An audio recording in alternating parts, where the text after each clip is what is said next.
Hello, Junior Doctors. Welcome back to Junior Dr. Fiona Chow's YouTube channel. In today's video, we are going to talk about the series of The Man Who Mistook His Wife for a Hat.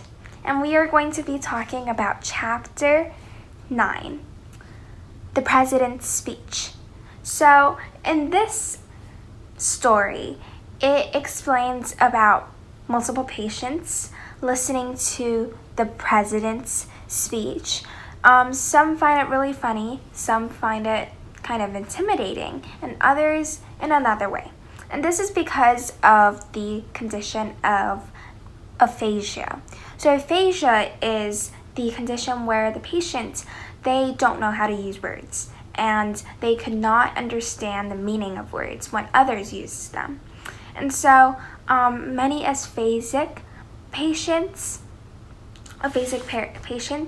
either find the president's speech funny or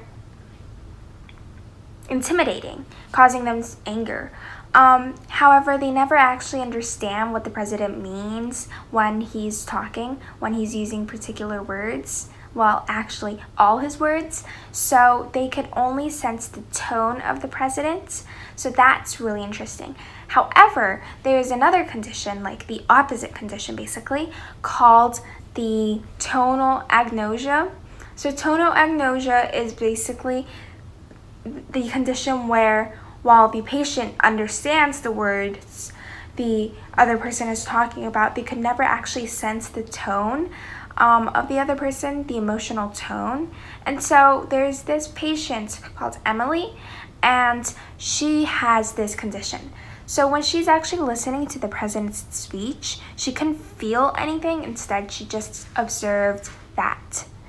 He, quote, "He is not cogent," says Emily D. Quote, "He does not speak good prose.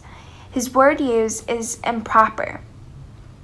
So from this quote, it could be shown that Emily does not really appreciate the speech the president is giving because of his improper use of words, because that is the only thing she could observe from the speech.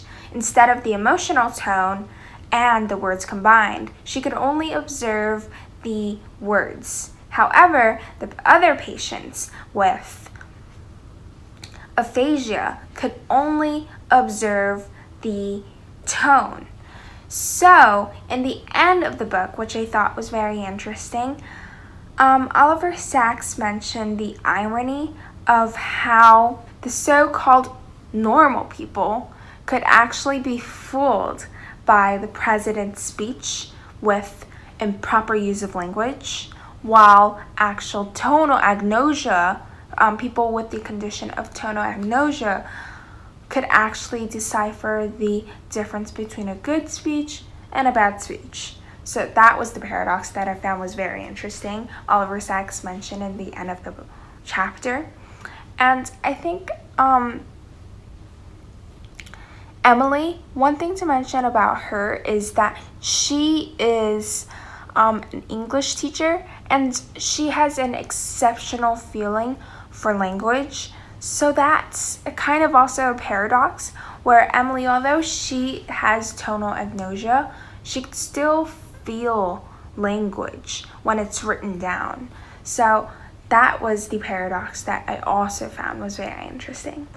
So that would be it for this week's YouTube. And remember to like, subscribe, and turn on post notifications. Thank you, and see you next time.